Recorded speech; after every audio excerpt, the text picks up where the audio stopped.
Hi there, I'm Christy with WTI. If you are looking for ways to maximize the space you have in your kitchen, then you need this roll-up dish drying rack. This thing's amazing.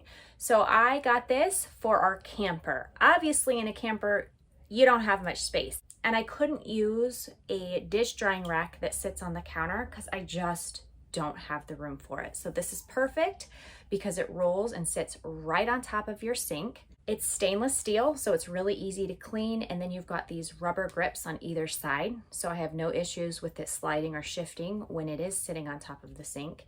And then not only that, when you're done with it, you roll it up and you put it away. So even when you have to store it, it doesn't take up much space. I mean, check that out. It's so small.